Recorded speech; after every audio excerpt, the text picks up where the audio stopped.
Welcome to our guide on how to create split templates in Docyt. Let's begin. Start by logging into your Docyt account.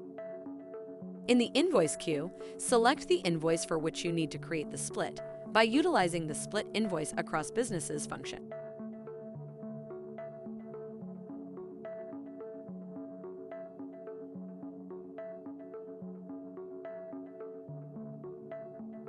After creating the split, access the drop-down menu.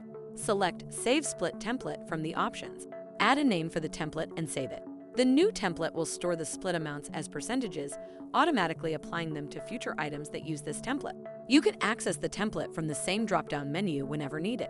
To delete a split template, hover over the template name in the drop-down and click the trash can icon, and there you have it. You have now learned how to create and manage split templates in Docyt, enabling efficient and consistent expense management across various modules. Thanks for watching this video. Check out our How to Videos playlist to watch more videos like this.